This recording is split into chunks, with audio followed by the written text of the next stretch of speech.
should take it slow.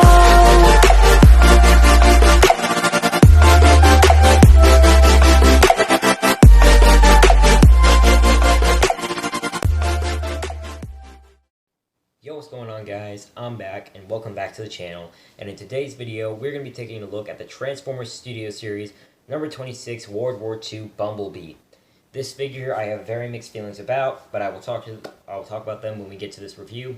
So make sure you guys subscribe to the channel, hit the like button, and make sure you check out my other reviews if you want to catch up. And if you don't want to miss another video, make sure you hit those notifications. That way you'll never miss another one of my reviews or other videos. But with that out of the way, let's get to this review. And also, we are getting kind of close to 200, so if you guys could please get me there by the end of the year, I will be extremely grateful. And yeah, with that out of the way, let's get to this review. Okay guys, here we are with the Transformers Studio Series number 26 Deluxe Class World War II Bumblebee. That was a mouthful. This figure I have slight mixed feelings about, but yeah. So we're going to go ahead and move him off to the side, and we're going to take a look at his packaging. So as you can see here we have Bumblebee. He's number 26 from the last night. World War II Bumblebee, Studio Series. Hasbro, Transformers Generation, Takara, Tomy. On this side of the box we have World War II Bumblebee again, number 26. He's Studio Series, and he's a deluxe class. On the top, Transformers the last night. On the side of the box, we have Bumblebee again with the Autobot logo. On the bottom, words, things, and the barcode if you want it. On the back of the box, you have your obligatory product shot with the other 3 figures, 25 steps, and your bio. Bumblebee infiltrates an enemy stronghold, unleashing his war machine within. This is only here because I got this from Big Bad Toy Store. Big shout out to you guys. But yeah, with that out of the way, let's take a look at this figure. We're going to start off with his accessories, and he only comes with 2. We're going to take a look at my preferred one, which is this hammer. I really like the look of this, and this will go really well with your last night, number 25. I believe that's what it is. But yeah, this will go really well with him, because this is, you know, from the last night. Details, you got lots of very nice details on there. It does have some articulation. You have a hinge joint here. You can spin a little bit. That's more for the transformation, and you got a hinge. So very cool. And your other accessory is this gun, and this gun looks very, very cool. And I feel like if the World War II Hot Rod comes with one, which I will be getting him without a doubt, then I feel like that putting this one with Hot Rod as well would be very, very cool. But yeah, other than that, let's go and get into the actual figures details. So as you can see, he has a lot of gunmetal sort of details.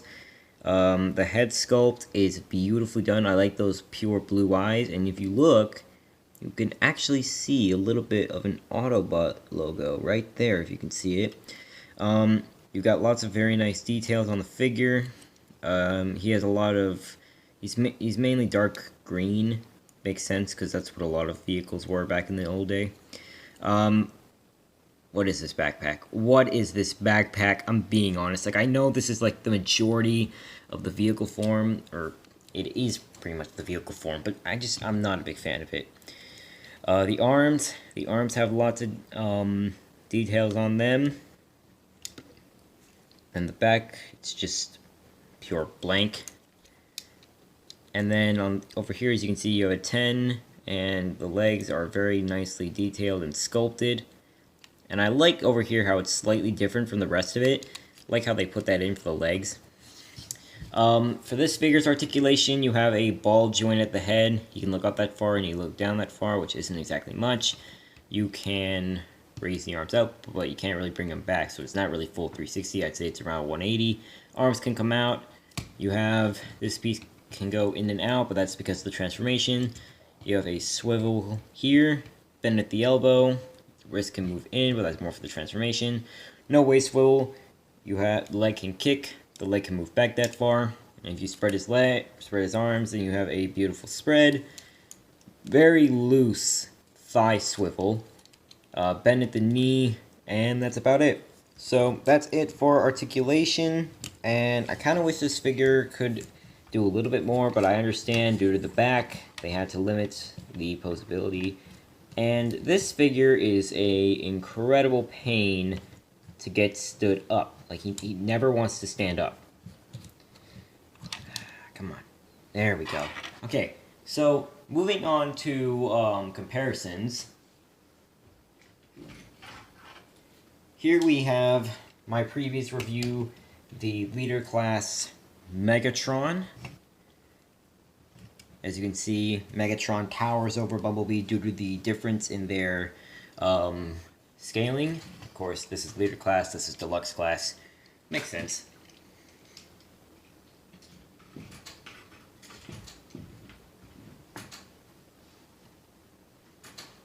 Here he is with the Dark of the Moon Ratchet.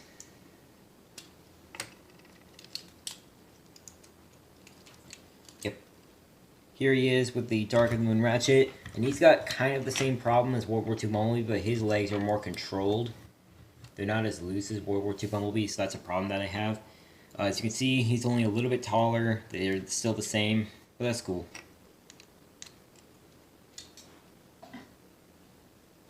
And finally, here he is with my other Last Night figure, Deluxe Class Cogman.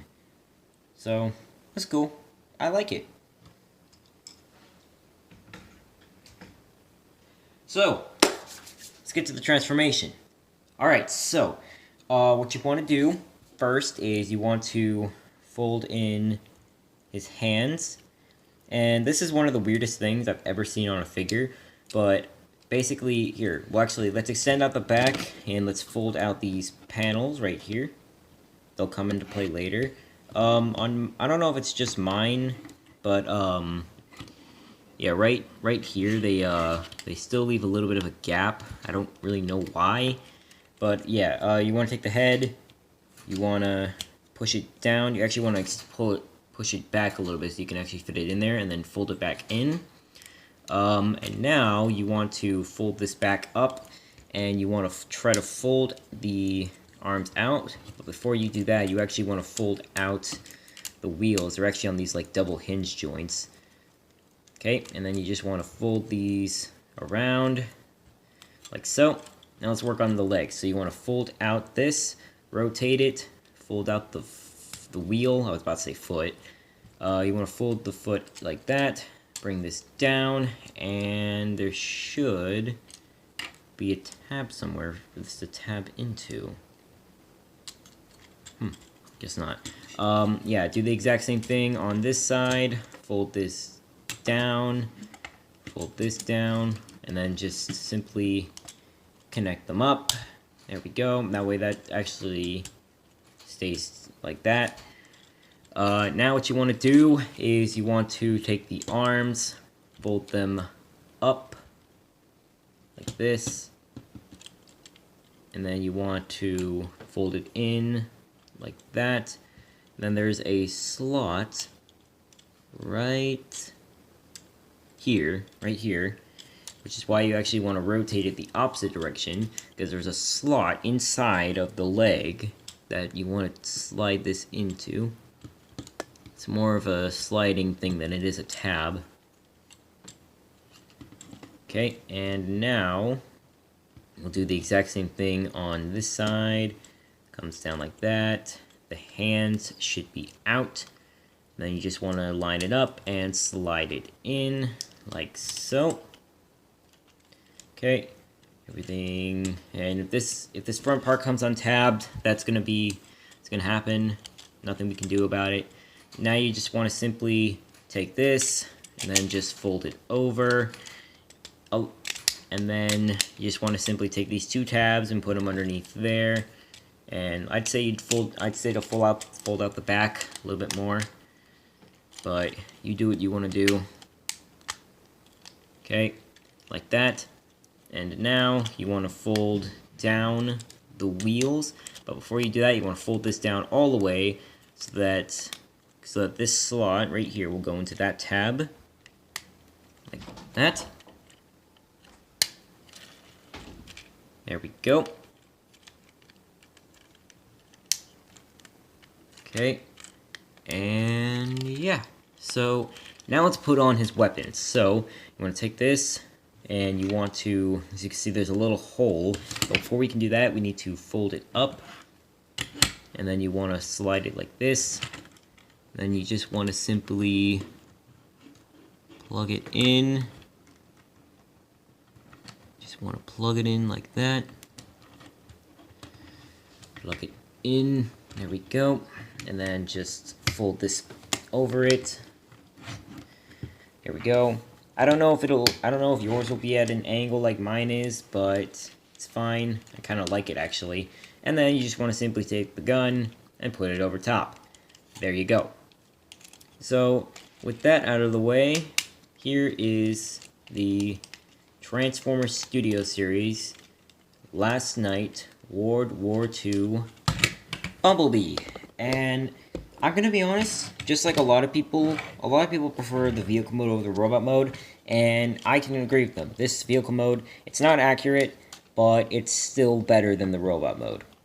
Underside, obviously, it's gonna have some robot details such as the feet and that, and the chest, but at least in the vehicle mode, it does a really good job at hiding all of the robot mode bits.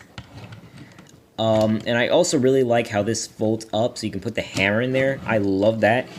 That's like extremely good smart. And what's cool is that you can actually rotate, this piece actually rotates with the gun. So if you wanted, you can you wouldn't have to move it around like a regular turret.